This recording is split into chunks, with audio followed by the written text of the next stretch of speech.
This is Pound for Pound Boxing. Voice of the new generation. We pull back, no punches. And right off, we're starting. Happy New Year to everybody. Happy New Year. Welcome to 209.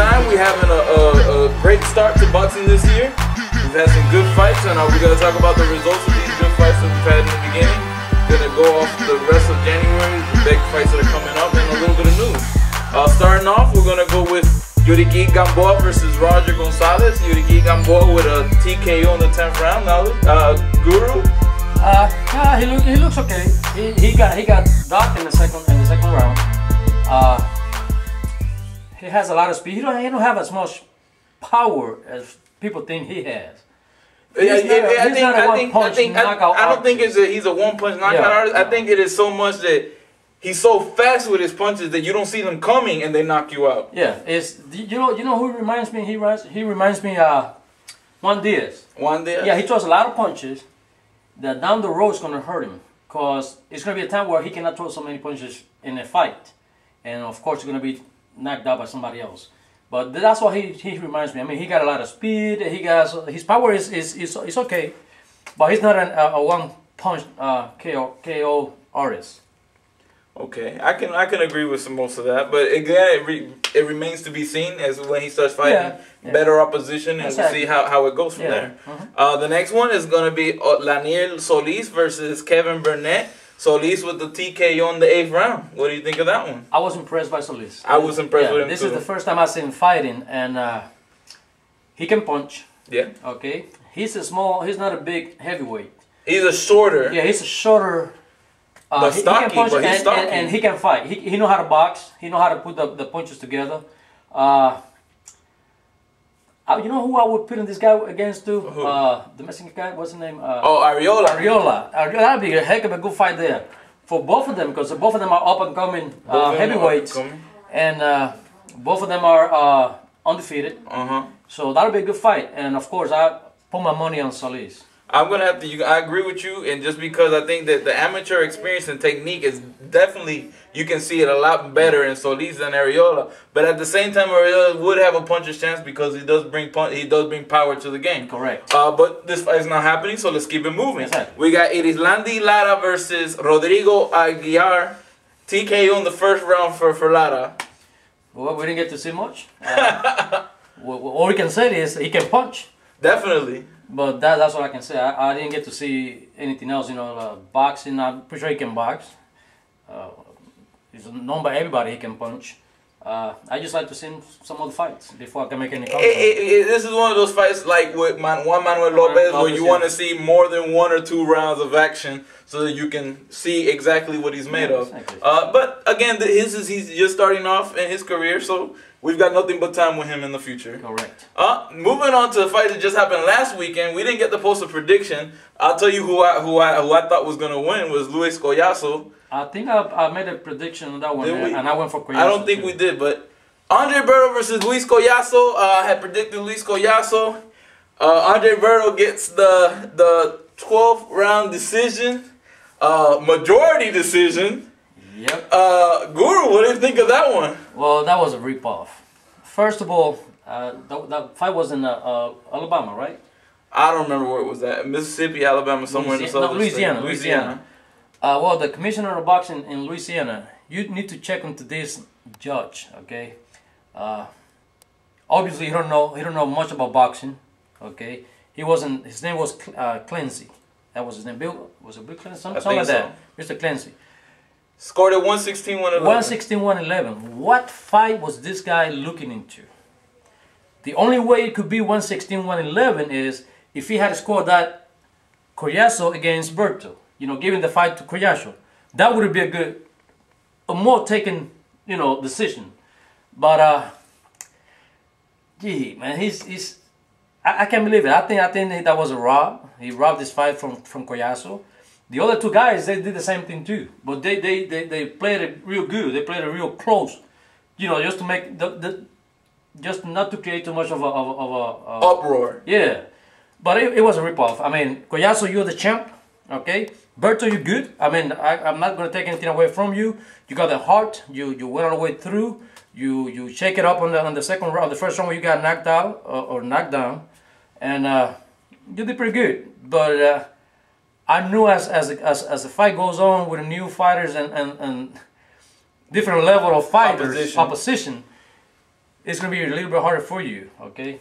I'm going to have to agree. Andre Berto, he showed he had a lot of heart in this fight. Yeah. He went in there, but Luis Collazo showed him everything a veteran can, and I thought Luis Collazo won. I thought that the decision of 114-113, I think it should have been the other way around. I think I had it 115 to 113 or something like that. That's how I had it. I had it 2-up for Collazo, and just because of the 1 point deduction, so it should have been 1-up for Collazo. They didn't take the point off. I think Berto showed a lot, but at the same time, he showed he can get hit a lot. Correct. And I think against the other established champions at this weight class, at welterweight, I don't think he has anything to be looking at them at this moment. Right. He doesn't need to fight Cotto. He doesn't need to fight Margarito. He doesn't need to fight Claudio. I might even venture to say he doesn't need to fight Shane Mosley or Kermit Cintrón. At this point, no. He doesn't need... He needs in my eyes right now, I think another fight with Collazo will suit him good. And Collazo will win. And Collazo, I think Collazo will win, but I think it'll be, again, competitive like it was the first time. But this time around, I think Berto will be more experienced or will know what to expect in this fight, and it'll be a better fight for him than it was in the first go. I did think it was wrong. We need to do something, guys. We need to go to WBC or WBA? WBC, I think it was. We need to go to their website. We need to start sending emails that way. They need to do a rematch on this fight. Something needs to happen because I don't think it was a fair score. And again, like Guru said, the judges, they need to get checked and put in their place because that was a ridiculously outlandish score. Especially that Clancy guy. Clancy, retiring from boxing. A blind man could have saw that fight was nowhere near 116, 111. He should be sanctioned. He should be out of the system because he's not doing any good to the system. No. Okay? And it was so obvious. I mean, this was outrageous decision by this guy. Completely outrageous. And he needs to get checked. So guys, y'all can go WBC. Y'all can go to the website. I know there's a contact button. I already sent a letter out there. I can't remember exactly if it was WBC or WBA, but somebody correct me, look it up and check it. I'll try to post it in the comments. Go check them, send them emails, let them know that we want a rematch for this fight. We want to see, we want to see what the better man is, and we want to see it at a neutral location where these sorry judges aren't around. Yeah, and another thing I like to add up to it, Mr. Collazo, you took 2 rounds off on that fight, 8th and 9th. You didn't throw no punches. So that to me is where you gave your fight away. You was leading all the way to those 2 rounds, and you took 2 rounds off, and that hurt you a lot. Don't do it again. Take it as a learning experience yourself. But definitely, everybody should be keeping an eye out now for Collazo. He's definitely making noise in the division, and you can't write him off in these big fights. No, he deserves to be there. He's one of the top ones. So hats off to you, Collazo. Moving on, we got upcoming fights. We got the fight coming on Saturday. We got Antonio Margarito versus Shane Mosley. Guru, what is your take on this fight? Margarito should win the fight. It's not going to be an easy fight, though. Okay? I see Mosley doing the same thing that Cotto was doing to him on the early rounds. Okay? Was putting his fingerprints all over Margarito's face and head. It's not going to be a knockout. Margarito's not going to win by KO. It's going to be a close decision. But I see Margarito winning on points. Well, see, I'm going to have to disagree with you on this one. Yeah, sure. Hey. Guru, on this one, I'm going to tell you how I see it. I see it, I don't know why, I'm just getting a feeling that Shane Mosley is going to win this one by a close or split decision. Split decision, a close fight. Yeah, it should be a close It's going to be, and my reasons for this being are, one, Shane Mosley coming up, that was the style of fighter that he always fought, was the Mexican aggressive come forward in the lower weights when he was coming up in boxing.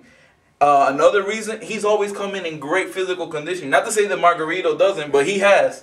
Another thing, he's fought guys beyond the 147 and has never been knocked out. And the same goes for Margarito. I mean, they're plus. I just think it's so even of a fight.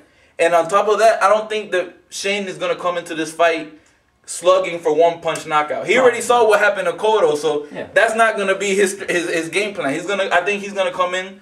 He's going to throw more combinations, move around, more laterals, movement, more head movement, more head fakes, encircling him in the ring. And I think there's a very good chance of an upset this weekend. Yeah, he does got a good chance. The reason why, because he learned from Cotto's mistake.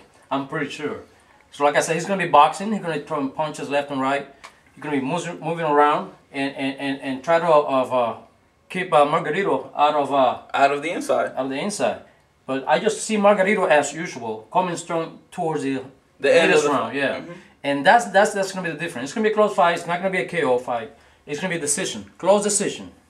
But I'll go for Margarito. And I'm going to roll with Shane Mosley on this one. Next fight we got going, I think it's next weekend, is going to be Herman and Dojo versus Juan Urango. You got Herman and Dojo, fought Paulie Malignaggi. You know, in-your-face kind of guy. Counter-puncher versus Juan Urango, the I guess, power puncher in the fight. I'm going to have to roll with Juan Urango on this one. I'll disagree with you on this one. Oh. I'm going to go for Ngojo on this one here. I saw the fight with Malignaggi, and to me he won the fight too. Okay, he won the fight. Okay, he's a good boxer. He's a good technician. He can take punches. He's a slugger, and I'm pretty sure Urango is too. So, but I see Ngojo with more stamina, more gas at the end. So, well, that remains to be seen. Yeah. And then in news, we have Hatton-Pacquiao fight is now officially off. It's off officially. It's off officially. They couldn't come to terms. I think Manny Pacquiao won his 60-40. Then he went down to 55-45 split, plus a guaranteed of $12 or $13 million. Some happened. Yeah. The fight's not happening. Guru, what do you think of that? Well, us, the public, the boxing fans, we lost a chance to see a good fight. They lost their chance to make big money. Well, the fight is going to come up. It's not, if it doesn't come up now, it's going to come up sometime down the road. But it's coming up. Okay. I also read on the news that they want to throw Pacquiao against Margarito too. Big mistake. I don't think it will generate as much money as Hatton. But it's their decision. I believe Pacquiao deserved the 55% and 45% for Hatton. Pacquiao has proved himself lately. He has not lost a fight in a long time. Hatton lost to Mayweather. He lost to Collazo and was given to him the fight also. So, you know, hey, you lost Hatton. But at the same time, I mean, and I understand what you're saying. Yeah. Fight-wise or who you fought, yeah, you know, I guess what would be the level of opposition-wise, maybe Pacquiao does deserve that. But then on the flip side, the money part, the one that's bringing 20,000 fans from the UK to Las Vegas is Hatton. There's not 20,000 Filipinos coming from the Philippines to Las Vegas. You see what I'm saying? The money that's coming in is coming from Hatton. It's not and not to put the Filipinos down. I'm sure you guys are buying Manny Pacquiao's fights and everything. But I'm saying where the money gets, where money is, you know, economics. Like the whole, when a fight comes to Las Vegas and all these UK fans are coming, they're spending money on the fight, they're spending money on the hotel, they're spending money gambling, they're spending money everywhere. You see what I'm saying? I think the more economics wise, I think Ricky Hatton fans bring more to the table money wise than Manny Pacquiao fans. And that's exactly where you made a mistake. No, I don't think so. We don't go by who brings more fans. I mean, right, all of them bring more they fans. all have big fan bases. Every one of them. They got big fan bases. But here's who has proved himself more, okay, lately. That's Pacquiao, okay? Fans are going to come in anyway, right, regardless. Right. Regardless who get 30% or who get 40%, they're going to come in anyway. Right. So, you know, is a loss for Hatton. I think it's a loss.